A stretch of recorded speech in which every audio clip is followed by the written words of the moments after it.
The first icy pellet hit Logan Reed's window like a bullet, and he knew before looking that this would be the storm old-timers would talk about for decades. He set down his coffee, the steam rising in lazy spirals as he watched the gray sky darken to something far more menacing over the Oklahoma plains. It was December 1883, and Tulsa was about to get buried. Logan had seen 28 winters, but none quite like this. He could feel it in his bones, the way the temperature had plummeted since morning, the way his horses had been restless in the stable all afternoon. His ranch sat 3 miles outside town, a modest spread he had built with his own hands over the past 6 years. The house was solid, the barn reinforced just last month, and his livestock were as secure as they could be. He had prepared for winter as he always did, with the thoroughness of a man who had learned hard lessons about underestimating the Oklahoma cold.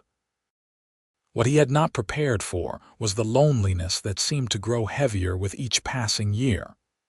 At 28, most men his age had wives, children running around their feet, the warmth of family to ward off the bitter nights. Logan had none of that. He had his work, his land, his animals, and the silence that grew louder every evening when he sat alone by the fire. He had not always been alone. There had been Margaret, the banker's daughter from town, who had smiled at him for nearly a year before she married a lawyer from St. Louis.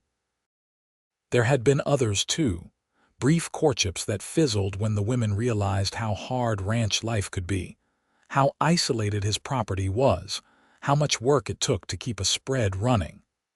One by one they had drifted away, choosing easier lives, softer men. Logan had stopped trying 2 years ago.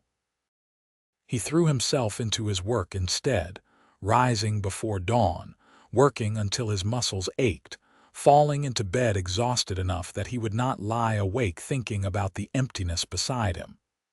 It was a good life in many ways. He was his own man, beholden to no one, free to make his own choices. But on nights like this, when the wind began to howl and the temperature dropped like a stone, the isolation felt less like freedom and more like a sentence. The storm hit with a fury that surprised even Logan. Within an hour, the world beyond his windows had disappeared into a wall of white.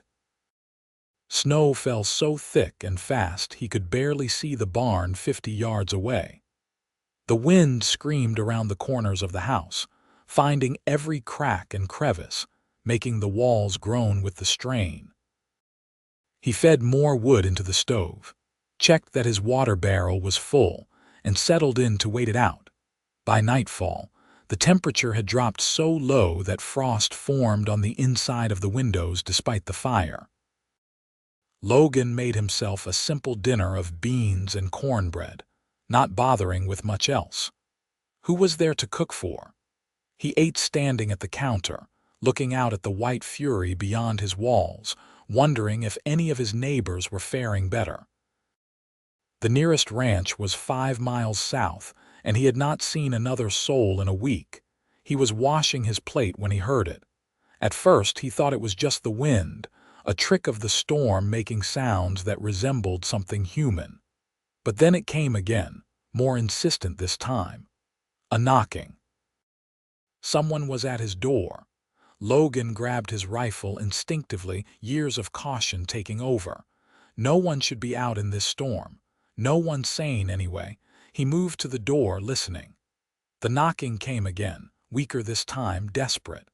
"Help," a voice called, barely audible over the wind. A woman's voice. "Please help me." Logan threw the bolt and yanked the door open. A figure collapsed against the doorframe, wrapped in what had once been a heavy cloak but was now just frozen fabric crackling with ice. Snow had caked every inch of the person, and for a moment Logan could barely tell what he was looking at. Then she looked up, and he saw her face.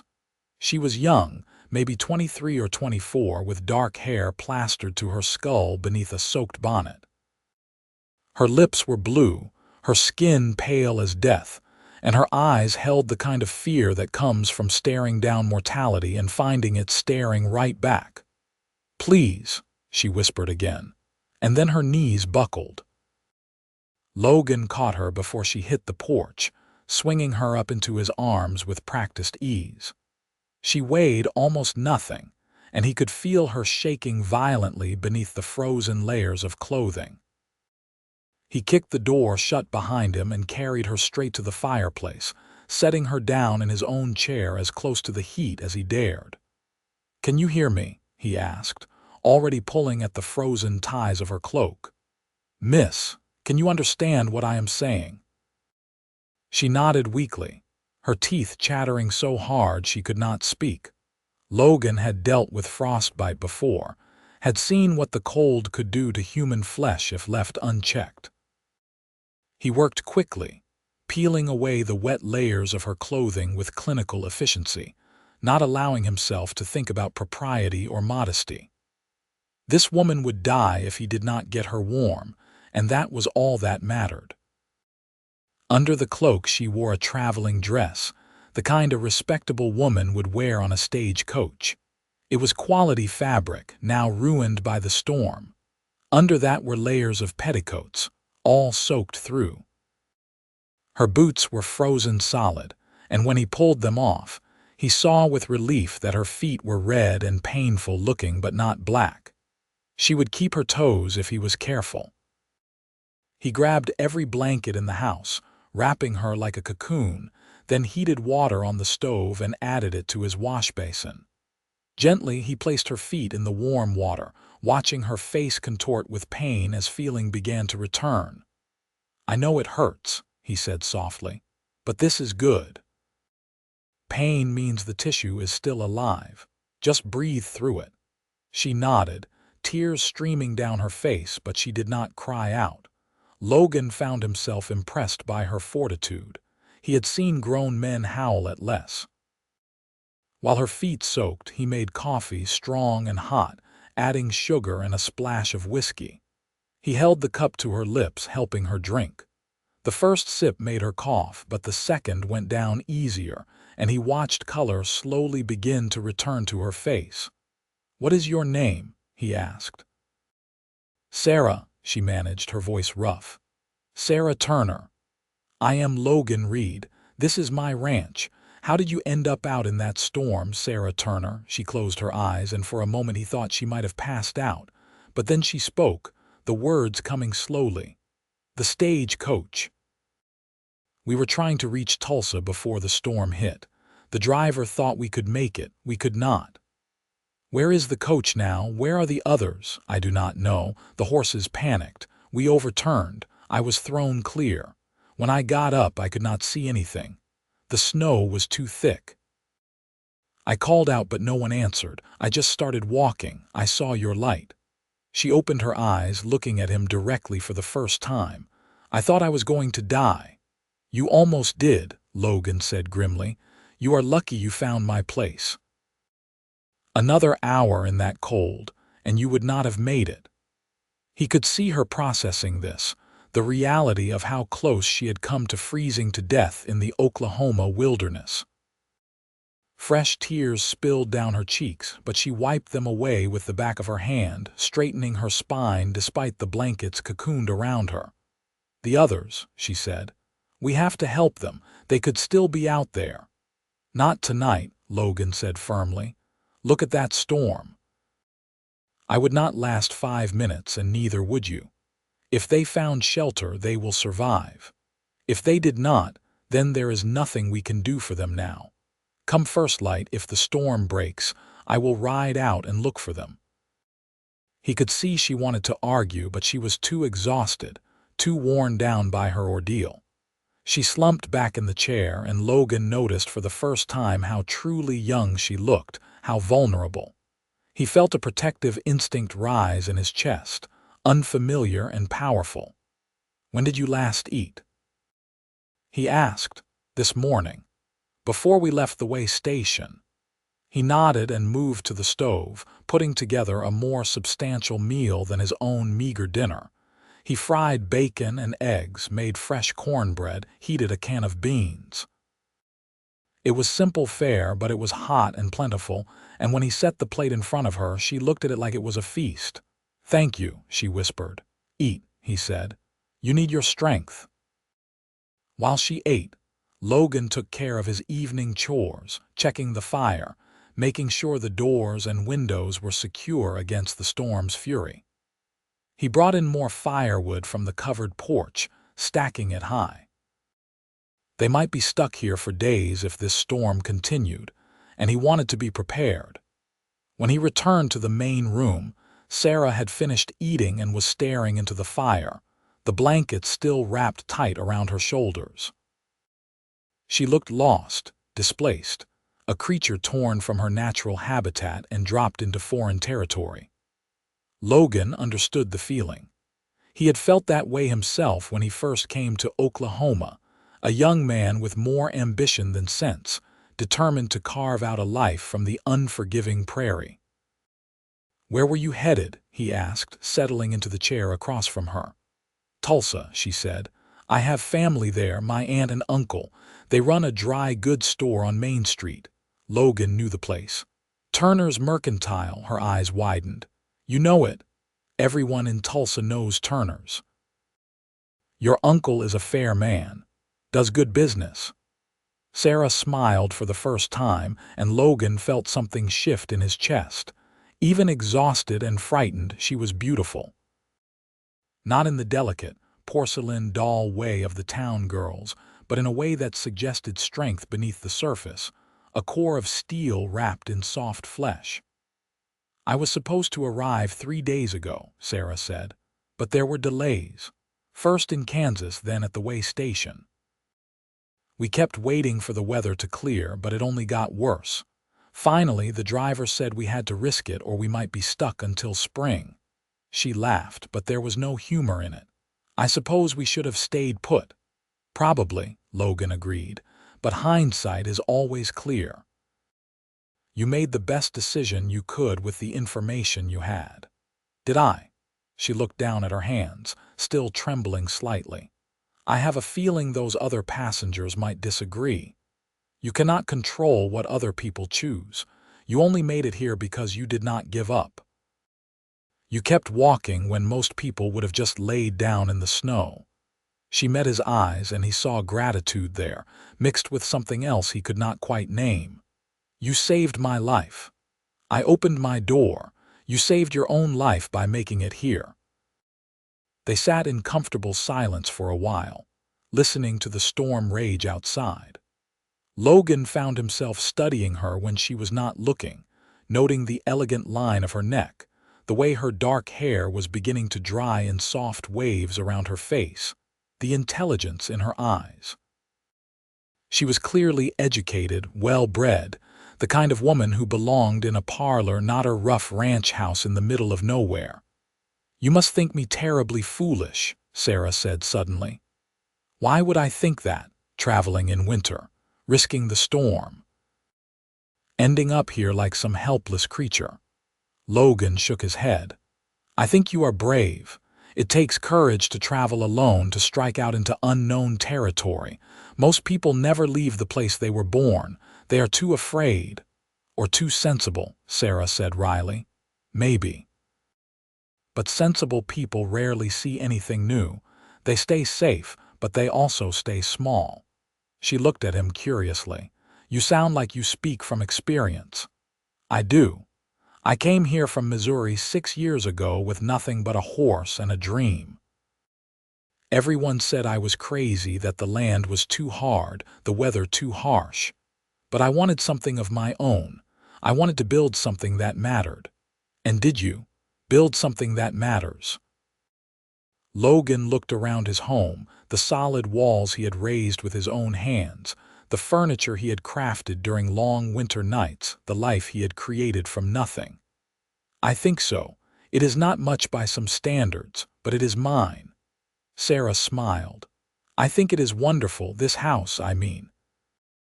It is warm and solid and real. Some of the finest homes I have seen are just empty shells, all decoration and no heart. This place has heart." Her words touched something deep in Logan, a place he had kept locked away for so long he had almost forgotten it was there. No one had ever understood what this ranch meant to him, what he had poured into every beam and board. But this woman, this stranger who had stumbled out of a storm, seemed to see it immediately. "You should rest," he said, his voice rougher than he intended. "You have been through an ordeal." "Where will I sleep?" Logan stood, gesturing to the bedroom door. "My room. I will take the floor out here by the fire." "I cannot take your bed, that would not be right. You need proper rest, the floor is fine for me." They argued back and forth for a few minutes, but Logan was immovable on this point. Finally, Sarah relented, too exhausted to fight anymore. Logan gave her one of his shirts to sleep in, turning his back while she changed, then made sure she had enough blankets before closing the door and leaving her to her rest. He made himself a bedroll by the fire, using spare blankets and his saddle for a pillow. It was not comfortable, but he had slept in worse conditions. Outside, the storm continued its assault on the world, but inside, the house was warm and secure. For the first time in longer than he could remember, Logan did not feel alone. There was another heartbeat in his home, another life sharing his space, and it changed everything. He lay awake for a long time, listening to the wind, thinking about the woman sleeping in his bed. Sarah Turner. Even her name was pretty. He wondered what had brought her to Oklahoma, what she was running from or running to. He wondered if she had someone waiting for her in Tulsa, a sweetheart or a fiancé. The thought made his chest tighten in a way he did not want to examine too closely. Eventually, exhaustion claimed him, and he drifted into a restless sleep filled with dreams of dark hair and blue lips and eyes that saw through all his careful defenses. He woke to gray dawn light filtering through the windows and the smell of coffee brewing. For a moment he was confused, certain he was still dreaming. Then he sat up and saw Sarah standing at his stove, wrapped in one of his blankets like a shawl, tending the coffee pot with capable hands. "You should not be up," he said, his voice rough with sleep. She turned, and he saw that she looked much better than the night before. Color had returned to her cheeks, and though she still looked tired, the deathly pallor was gone. "I could not sleep anymore, and I thought you might want coffee when you woke." Logan got to his feet, rolling the stiffness from his shoulders. "How are you feeling, sore? My feet hurt and my hands ache, but I am alive, thanks to you." He moved to the window, looking out at the transformed landscape. Snow had buried everything under a thick white blanket. The storm had passed during the night, leaving behind a world of pristine silence. The sky was clear now, painfully bright, and the temperature had dropped even further. He could see his breath in the corners of the room where the heat from the stove did not quite reach. "I need to check on the animals," he said. "Then I will ride out and look for the stage coach. I want to come with you." "No, you are in no condition to ride." Sarah set down the coffee pot, her jaw setting in a stubborn line. "Those are my fellow passengers. If they survive the night, they will need help. I cannot just sit here and do nothing. You can barely walk. You certainly cannot ride through miles of snow. Then I will learn quickly." They stood there, locked in a battle of wills, and Logan felt grudging admiration for her persistence. But he also knew what the cold could do, how quickly frostbite could return if she was not careful. "You will stay here. That is final." He expected her to argue, but instead she surprised him by nodding. "You are right. I would only slow you down, but please, you have to find them." "I will do everything I can." After a quick breakfast, Logan bundled up in his warmest clothes, wrapping his face against the cold. He saddled his most reliable horse, a sturdy gelding named Buck, who had carried him through many hard winters. Sarah stood in the doorway watching him prepare, her face tight with worry. Be careful, she said as he mounted up. Always am. Logan, she stepped out onto the porch, hugging herself against the cold. Thank you for everything. He touched the brim of his hat in acknowledgement, then turned Buck toward the road and kicked him into motion. The snow was deep, nearly up to Buck's chest in places, and progress was slow. Logan tried to retrace Sarah's path from the night before, looking for any sign of where she might have come from, but the storm had erased all tracks. He widened his search, riding in careful patterns, calling out every few minutes. It took him nearly 3 hours to find the overturned stagecoach. It lay on its side in a ravine, half buried in snow, the horses gone. Logan dismounted and approached carefully, dreading what he might find inside. There were 3 bodies. The driver, an older man Logan recognized from town, had died from a broken neck when the coach overturned. The other 2 passengers, a middle-aged couple, had died from the cold. They were huddled together, wrapped in each other's arms, frozen solid. Logan said a quiet prayer over them, then covered their faces with his coat. There was nothing more he could do for them now. He searched the area thoroughly, looking for any other survivors, but found no one. Sarah had been the only one strong enough or lucky enough to get out and keep moving. If she had stayed with the coach, she would have died too. The knowledge sat heavy in Logan's chest as he rode back to the ranch. He did not relish telling Sarah what he had found, knowing it would weigh on her, but she deserved the truth. She had survived when others had not, and that was nothing to feel guilty about. That was just life in the territories, harsh and unforgiving and sometimes brutally unfair. When he rode up to the house, Sarah was waiting on the porch again. He could see from her face that she knew before he said a word. "They are gone," she asked quietly. Logan dismounted, his legs stiff from hours in the saddle. "I am sorry. They did not suffer. The cold took them quickly." She nodded, tears streaming down her face. "I should have stayed. Maybe I could have helped them." "You would have died too. There was nothing anyone could have done." The coach was in a ravine, no shelter from the wind. They did not have a chance. "But I did. Why did I get to live when they did not?" Logan climbed the steps and took her gently by the shoulders, making her look at him. "Because you fought. Because you did not give up. Because you walked through hell and made it out the other side. Do not dishonor that by wishing you had died with them." She collapsed against him, sobbing, and Logan wrapped his arms around her, holding her while she cried. He could feel her shaking, feel the grief pouring out of her, and he held on tight, giving her something solid to cling to in the storm of her emotions. Eventually, the tears subsided. Sarah pulled back, wiping her eyes with the back of her hand. "I am sorry. I should not have broken down like that. You just lost 3 people. You are allowed to grieve." They went inside, and Logan made them both coffee while Sarah sat by the fire staring into the flames. He could see her processing what had happened, trying to make sense of senseless tragedy. He knew that look. He had worn it himself more than once. "I will need to report this to the marshal in Tulsa," he said.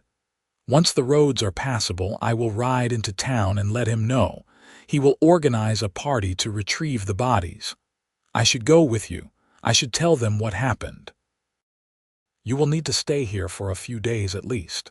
Your feet need time to heal. Riding into town now would only make things worse." Sarah looked down at her bandaged feet. Logan had wrapped them that morning, noting with relief that while they were bruised and painful, there was no sign of frostbite. She had been lucky, incredibly lucky, and he was grateful for that in a way he did not fully understand yet.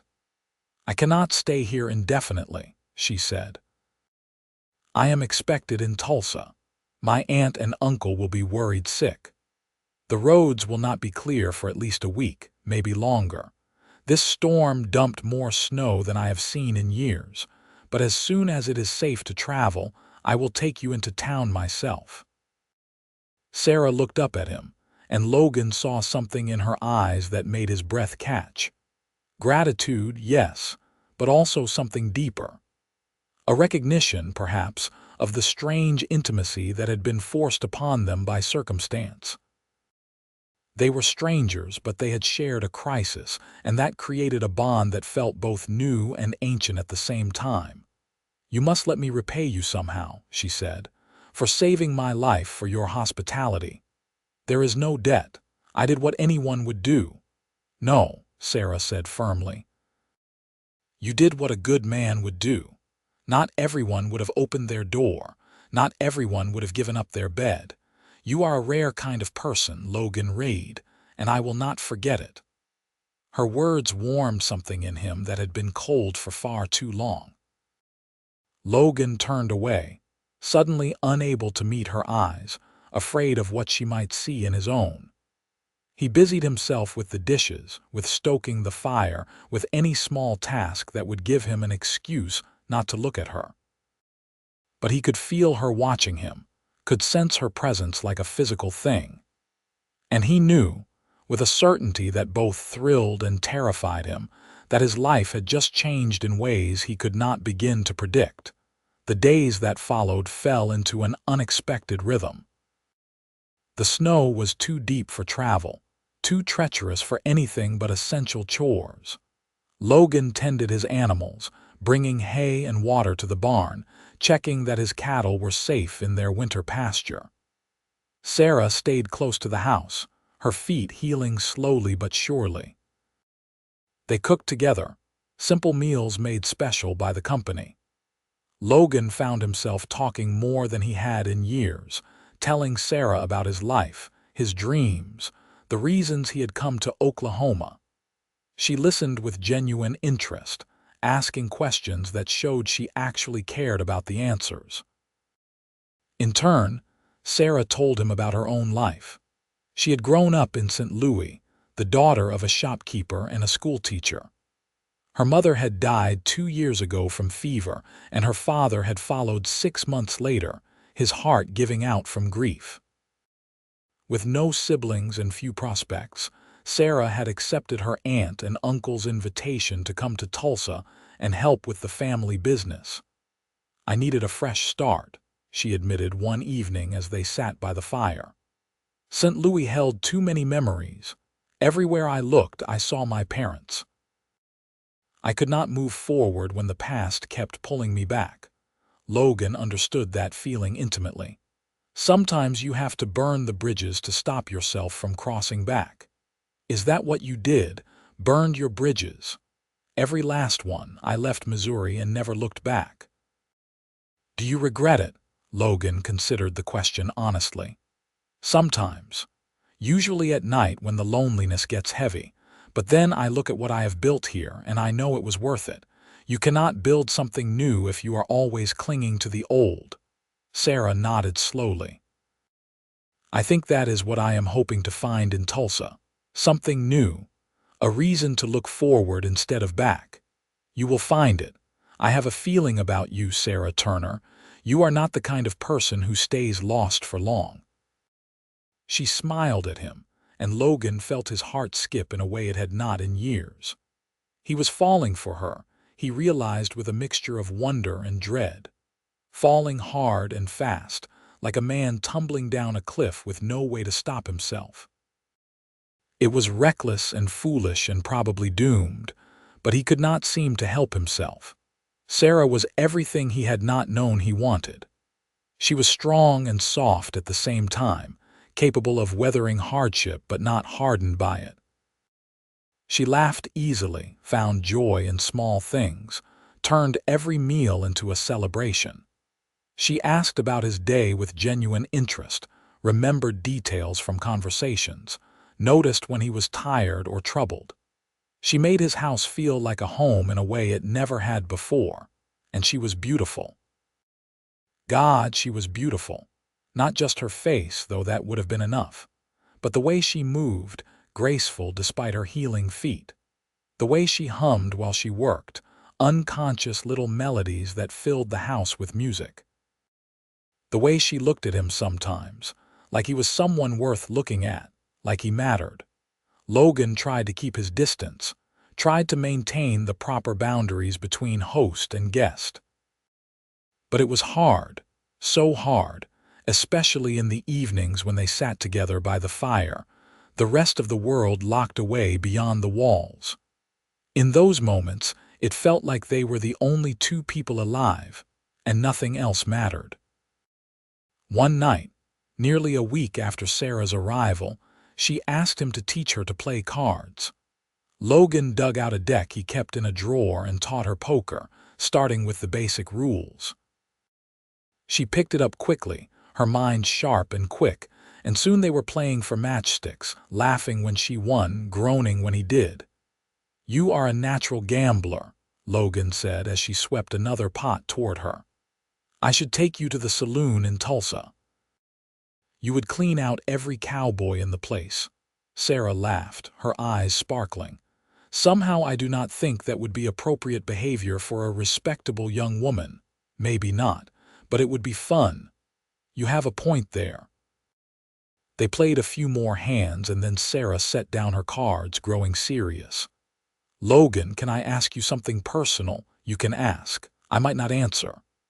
"Why have you never married? You are handsome, you own your own land, you are kind and good. Women must have been lining up." Logan felt his face heat. "It is not that simple." "Why not?" He struggled to find the words to explain something he barely understood himself. "I think maybe I was waiting for the right woman, and the women who came around, they were not right. They wanted a husband who would fit into their world. I needed someone who would build a world with me. Does that make sense?" Sarah nodded slowly. "Perfect sense. I felt the same way in St. Louis. The men who courted me wanted a wife to ornament their homes, to host their parties, to make them look good to their friends. None of them wanted to know who I actually was underneath all that, their loss. And those women who did not stay, definitely their loss." They looked at each other across the table, and Logan felt the air between them thicken with unspoken words. He wanted to reach for her hand, wanted to pull her close, wanted to kiss her until neither of them could breathe. But he held himself in check, afraid of pushing too hard, too fast. She had been through trauma, was vulnerable, displaced. Taking advantage of that would make him no better than the men she had just described, so instead he just said, "It is getting late. We should turn in." Sarah nodded, but he thought he saw a disappointment flicker across her face. "You are right. Good night, Logan." "Good night, Sarah." He lay awake for a long time that night, listening to the house settle, imagining he could hear her breathing through the bedroom door. Tomorrow, he decided. Tomorrow he would ride to the main road and check if it was passable yet. Because as much as he wanted Sarah to stay, as much as he dreaded the moment she would leave, he knew she had obligations, people waiting for her. He could not keep her here forever, no matter how much his heart was beginning to wish he could. But the next morning brought a new complication. Logan woke to find Sarah hunched over in pain, her face pale and drawn. "What is wrong?" he asked, immediately at her side. "My stomach," she gasped. "It hurts, like something is trying to claw its way out." Logan felt her forehead. She was burning up, fever and a serious one from the feel of it. He helped her back to bed, piling on blankets, then tried to figure out what to do. He had some basic medical supplies, herbs and tinctures he had learned to use over the years. But this seemed serious, maybe beyond his ability to treat. "I need to get you to a doctor," he said. "No," Sarah gripped his hand.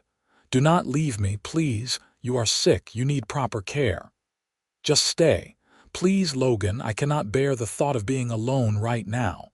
He wavered, torn between the need to get help and the desperate plea in her eyes. Finally, he nodded. "All right. I will stay. But if you get worse, I am riding for help whether you like it or not." He spent the day nursing her, bringing cool water for her fever, making broth that she could barely keep down. She drifted in and out of consciousness, sometimes lucid, sometimes mumbling about her parents, about the storm, about dying in the snow. Logan sat beside her, holding her hand, talking to her even when he was not sure she could hear him. "You are not going to die," he told her firmly. "You survived a blizzard. You survived when 3 other people did not. You are a fighter, Sarah Turner, and fighters do not give up over a little fever." Whether she heard him or not, he could not tell. But he kept talking, kept holding her hand, kept willing her to live with every fiber of his being. Because the thought of losing her now, after she had brought light back into his dark world, was more than he could bear. The fever broke on the 3rd day.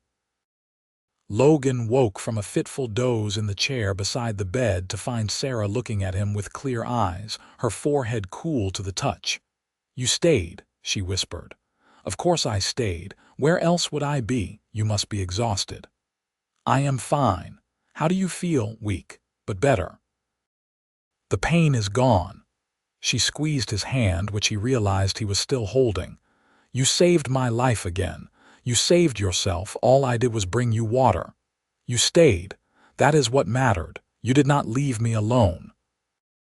Logan brushed a strand of hair from her face, a gesture of tenderness that surprised them both.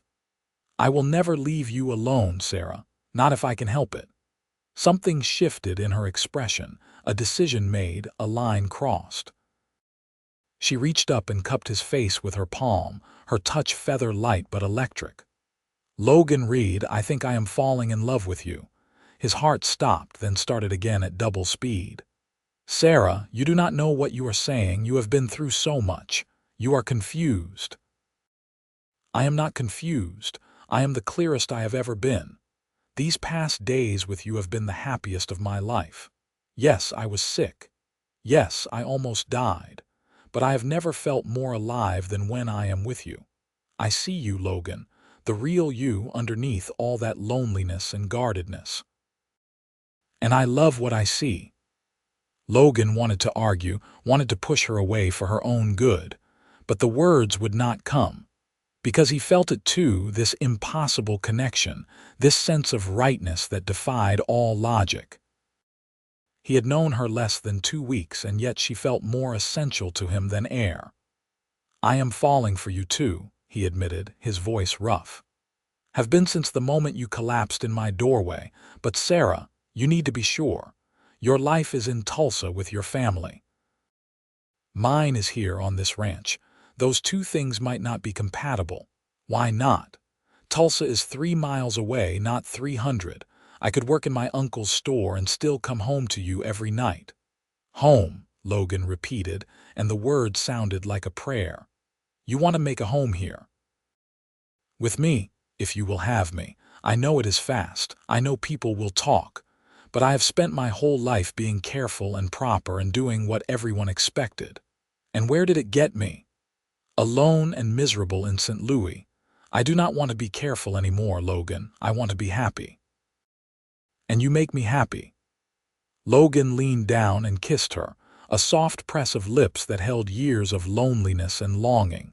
She kissed him back, her hand sliding into his hair, pulling him closer. It was gentle and fierce at the same time, a promise and a question and an answer all at once. When they finally broke apart, both breathing hard, Logan rested his forehead against hers. "Are you sure? Because once we start down this road, I am not letting you go. I am sure. I have never been more sure of anything." "Then yes. 1,000 times yes. Stay with me, Sarah. Build a life with me. Make this house a home." She smiled, and it was like the sun breaking through storm clouds. "I will.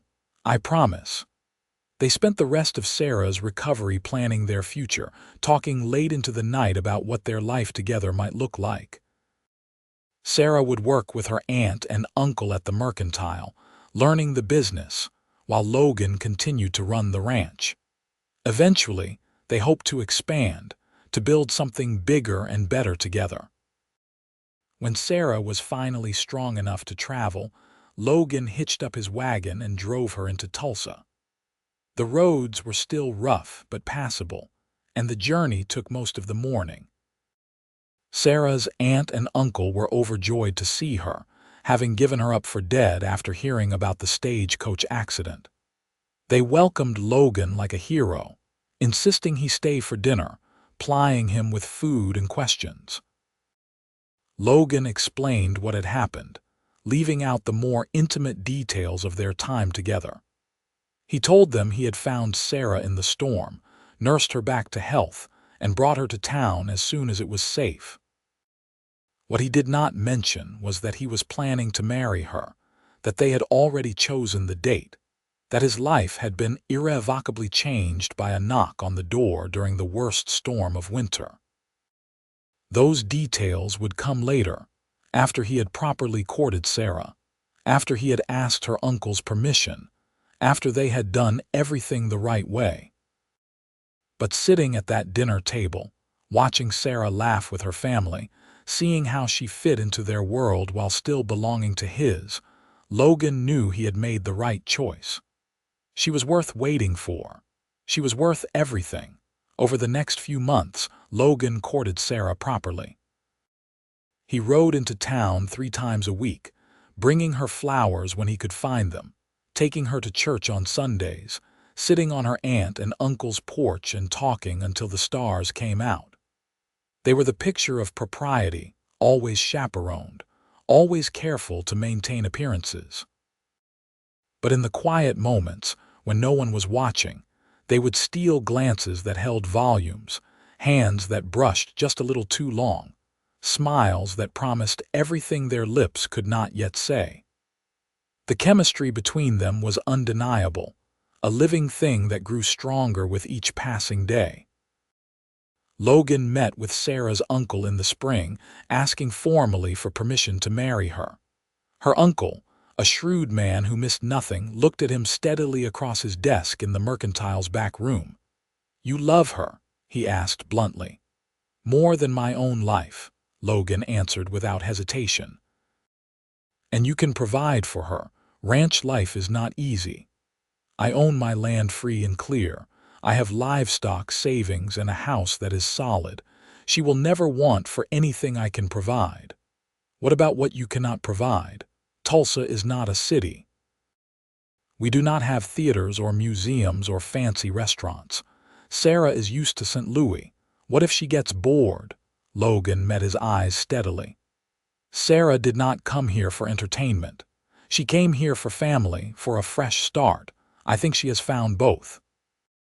But you should ask her yourself if you do not believe me."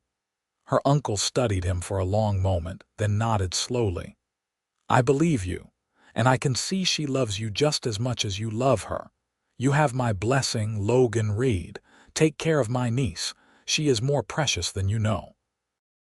"I know," Logan said quietly, "and I will spend every day proving I am worthy of that preciousness." They were married on a warm day in May in the small church at the center of Tulsa. Sarah wore a dress her aunt had helped her make, simple but elegant, with lace at the collar and cuffs. Logan wore his best suit, the one he had bought for this exact purpose, and tried not to shake as he waited at the altar. When Sarah walked down the aisle on her uncle's arm, Logan forgot how to breathe. She was radiant, glowing with happiness, her eyes locked on his like he was the only person in the world. And when she reached him, when she took his hand and smiled up at him, Logan felt his heart expand until he thought it might burst from his chest. The ceremony was simple but profound. They spoke their vows in clear, strong voices, promising to love and honor each other for all their days. When the preacher pronounced them man and wife, Logan kissed Sarah like he had been waiting his entire life for this moment. Because he had been. He just had not known it until she knocked on his door during the worst storm of winter. The reception was held at her aunt and uncle's house, the whole town turning out to celebrate. Logan barely remembered the details later, lost in a haze of happiness and relief. All he could focus on was Sarah, her hand in his, her laughter in his ears, her presence at his side. His wife. The word still felt new, miraculous, like something he had imagined but never dared believe could be real. As the sun set and the party began to wind down, Logan and Sarah slipped away, climbing into the wagon for the ride back to the ranch. Their ranch now. Their home. Sarah leaned against his shoulder as Logan drove, her hand resting on his thigh, and he covered it with his own. "Are you happy?" he asked. "Happier than I have ever been," she answered. "Are you, Sarah Reed? I am so happy I could die right now and consider my life complete," she laughed. "Please do not die. We have far too much living left to do." Fair point. They arrived at the ranch as full darkness fell, and Logan carried Sarah over the threshold, making her squeal with laughter. He set her down gently in the main room, which looked different now, warmer and more welcoming. Sarah had been adding her touches over the past few months, curtains and cushions and small decorative items that made the space feel lived in, loved. That night, they made their marriage real in every sense of the word. Logan was gentle with Sarah, mindful of her innocence, taking his time to show her the depths of his love.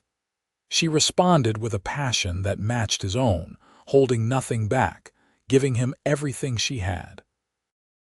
When they finally fell asleep, tangled together in their bed, Logan knew he was the luckiest man alive.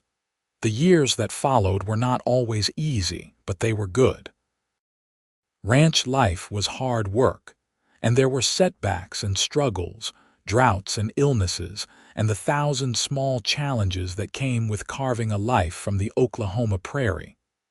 But Logan and Sarah faced them together, their bond growing stronger with each obstacle they overcame. Sarah worked in her uncle's mercantile during the day, quickly proving herself invaluable. She had a head for numbers and a way with customers that brought in business from all over the territory.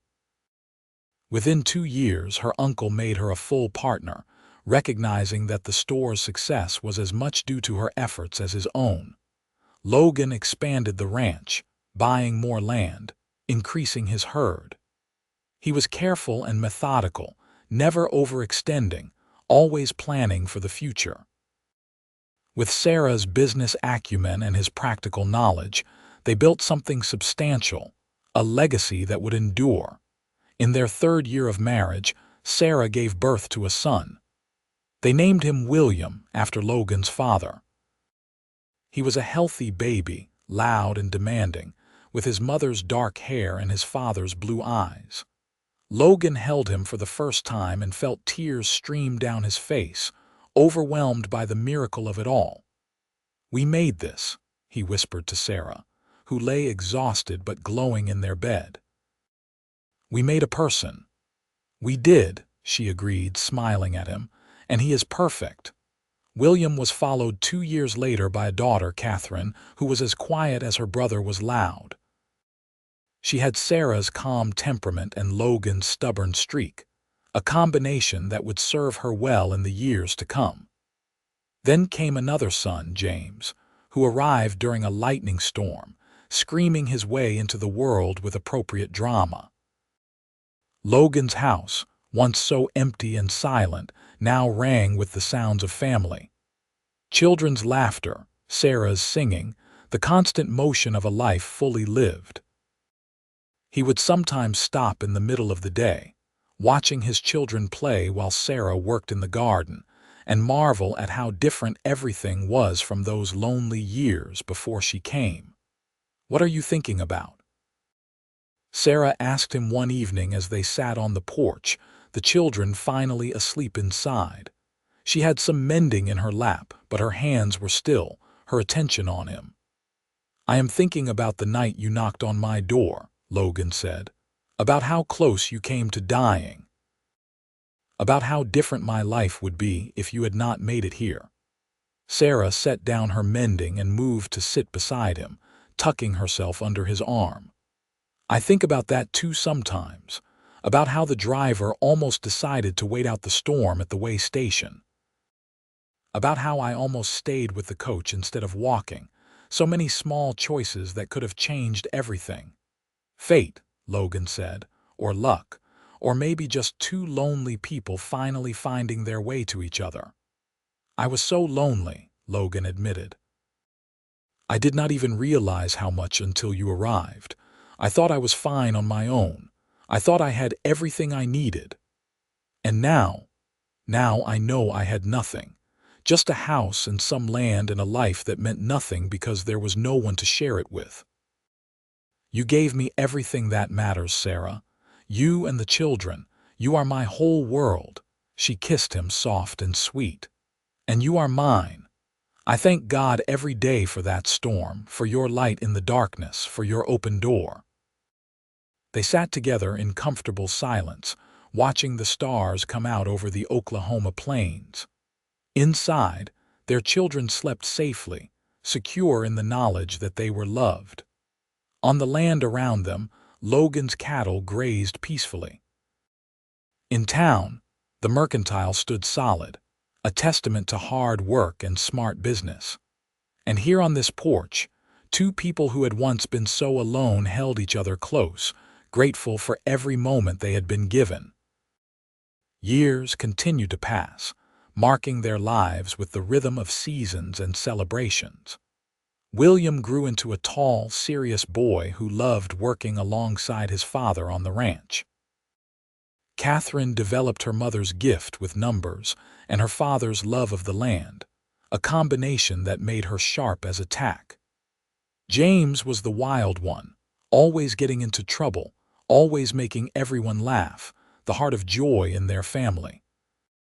Logan and Sarah watched their children grow with pride and not a little amazement. They had built something real, something lasting, something that would continue long after they were gone. The ranch was successful, the mercantile was thriving, and their family was happy. What more could anyone ask for on their 10th wedding anniversary? Logan took Sarah back to Tulsa for a rare night away from the children, leaving them in the care of Sarah's aunt and uncle. They had dinner at the town's best restaurant, such as it was, and walked through the streets hand in hand, talking about everything and nothing. "You ever regret it?"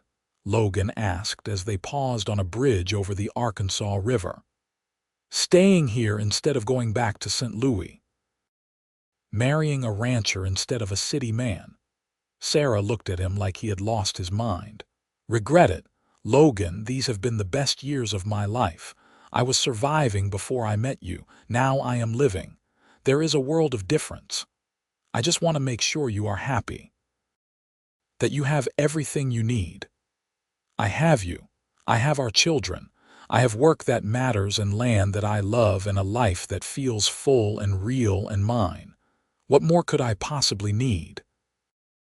Logan pulled her close, kissing her with the passion of a man who had not forgotten what it was like to be alone. She kissed him back with equal fervor, and they stood there on that bridge, two people who had found each other in a storm and built a love that could weather anything. When they finally pulled apart, both breathing hard, Sarah smiled up at him. "Take me home, Logan Reed.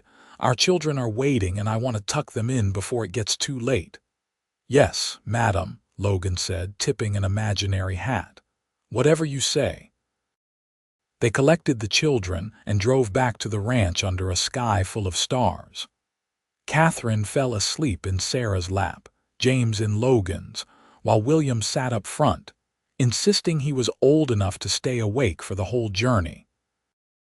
He made it about halfway before his head drooped onto his father's shoulder, surrendering to exhaustion. Logan carried his sons inside while Sarah brought Catherine, and together they tucked their children into bed, kissing foreheads and whispering blessings over each sleeping face. Then they retired to their own room, where they made love slowly, tenderly, with the comfort of two people who knew each other's bodies as well as their own. Afterward, Sarah lay with her head on Logan's chest, listening to his heartbeat, feeling the rise and fall of his breathing. "Do you remember what you said to me that first night?" she asked. "When you were trying to convince me I deserved to live. I said a lot of things that night. You said I was a fighter, that fighters do not give up. I remember, and I was right. You are the strongest person I know. Sarah propped herself up on one elbow, looking down at him in the moonlight streaming through the window. I am strong because of you. You believed in me when I did not believe in myself. You saw something in me worth saving, worth loving, and that changed everything. Logan cupped her face in his hand, his thumb brushing across her cheekbone. I saw you, Sarah, the real you, and I fell in love with what I saw. I still fall in love with you every single day. Good, she said, settling back against his chest, because you are stuck with me now. For better or worse, remember. I remember, and I would not have it any other way. They drifted off to sleep like that, wrapped in each other's arms, secure in the knowledge that they had found something rare and precious. A love that had been forged in crisis and tempered by time. A partnership built on respect and passion and deep, abiding friendship. A home that they had created together, brick by brick, day by day, choice by choice. The children grew older and new challenges arose. William fell in love with a girl from town and wanted to marry young. Logan had long talks with his son about responsibility and commitment, about making sure you were ready before taking such a big step. In the end, he gave his blessing, recognizing that his son had inherited his own capacity for deep, lasting love.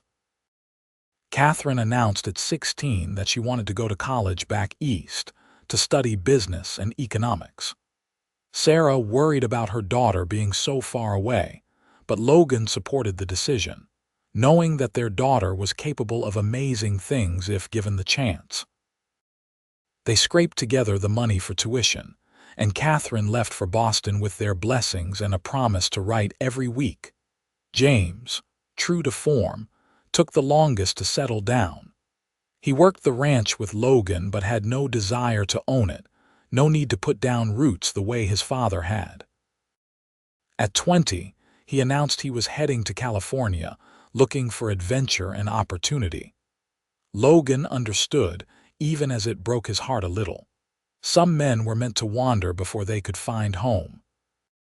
He gave James his blessing and a little money, and watched his youngest son ride west with hope and trepidation. Through it all, Logan and Sarah remained each other's anchor.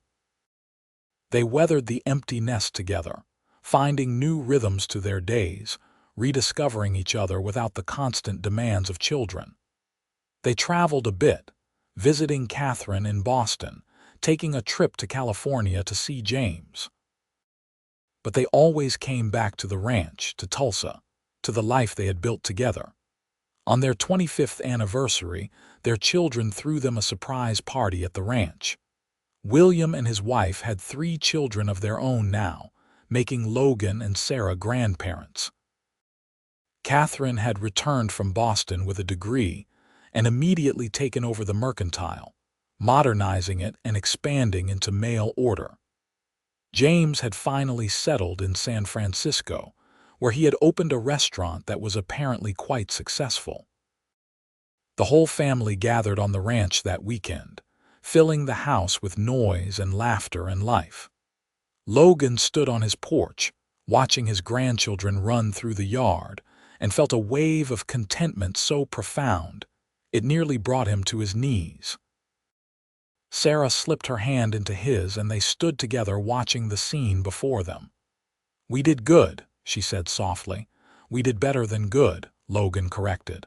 "We did amazing.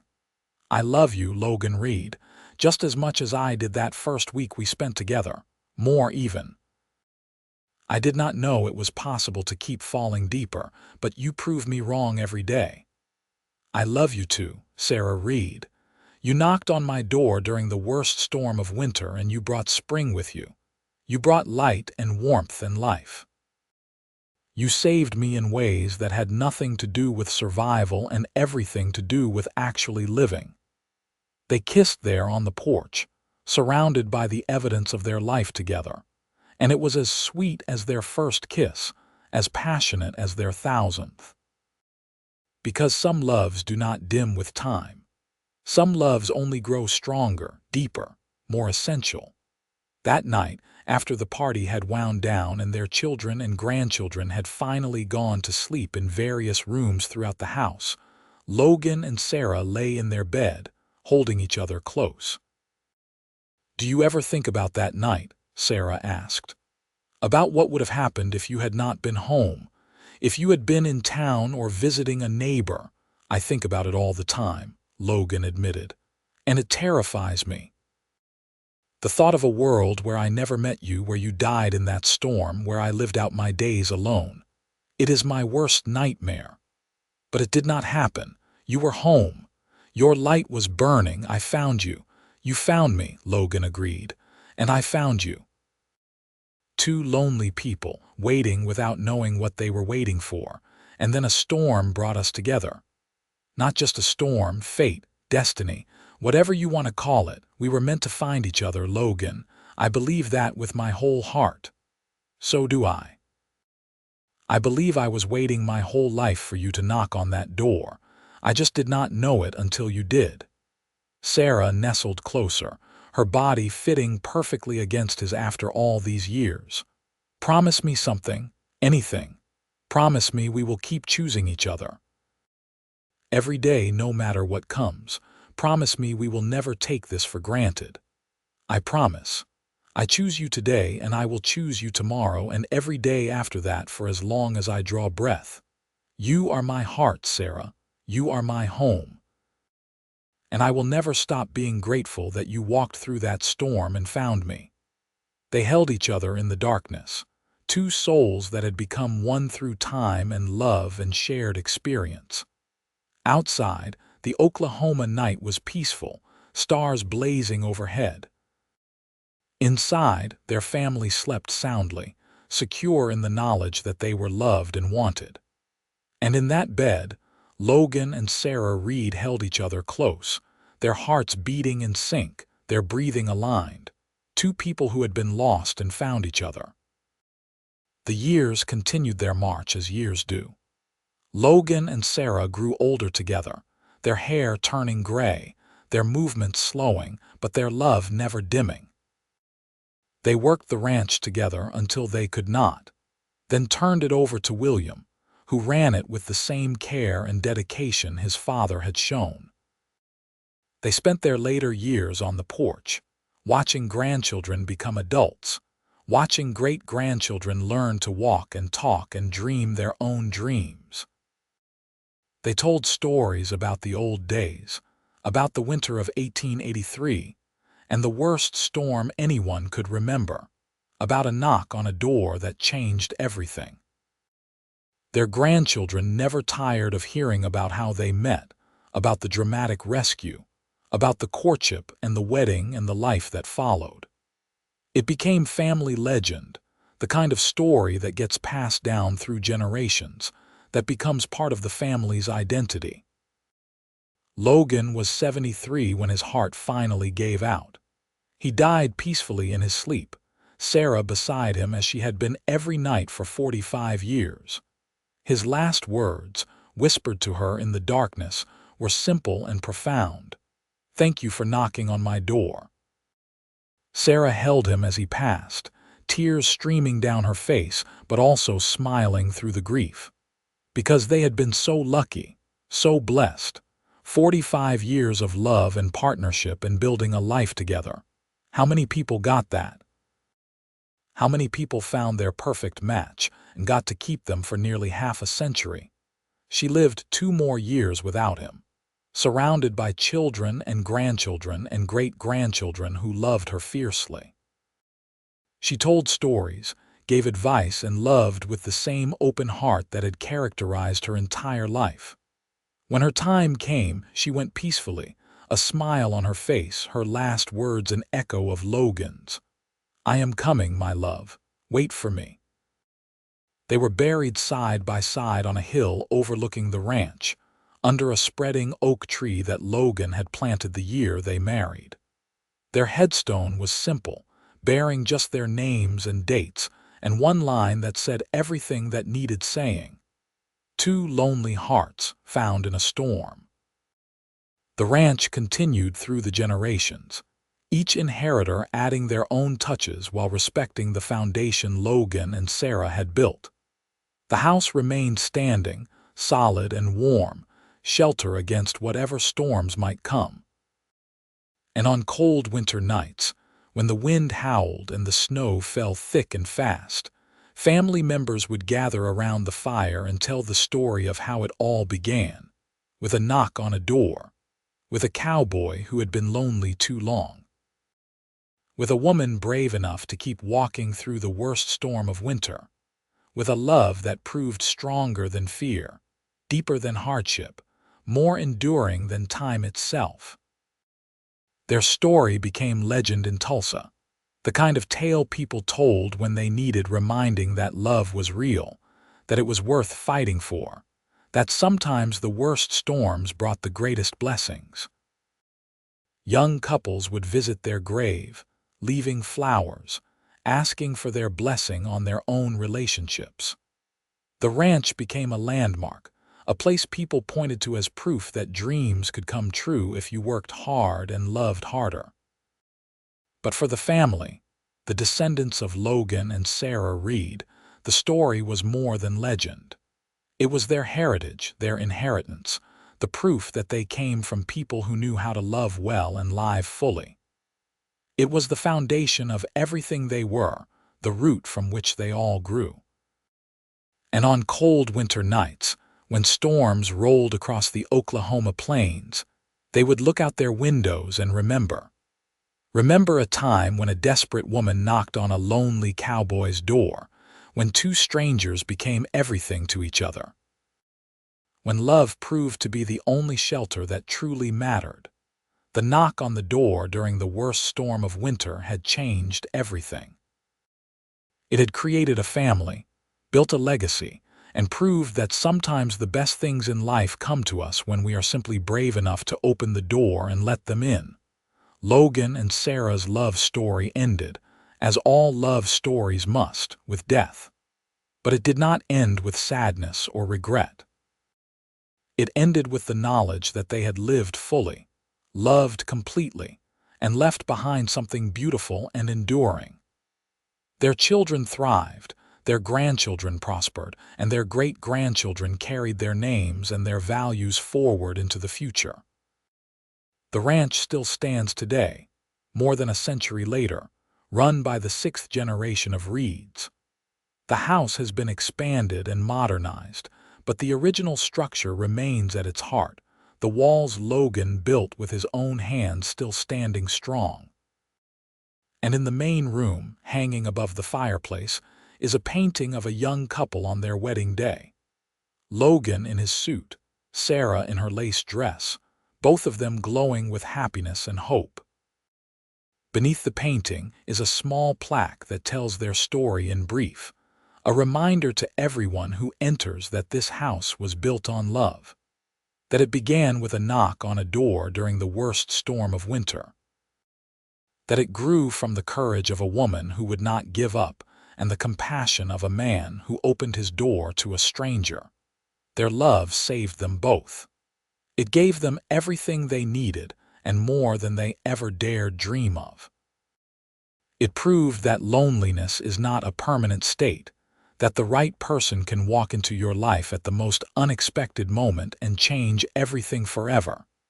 And somewhere, beyond the veil of this world, Logan and Sarah Reed are together still, walking hand in hand through fields that never fade, under skies that never dim, their love as bright and fierce and true as it was that first night when she knocked on his door, and he let her in, because some loves are not bound by time or mortality. Some loves are eternal, written in the stars, destined from the beginning of the universe. The love of a lonely cowboy and a desperate woman who found each other in the worst storm of winter was one of those loves, perfect and pure and powerful enough to last forever. And that is how the story ends. Not with sadness, but with joy. Not with an ending, but with a beginning that continues through the generations. Not with loneliness, but with love. Always with love.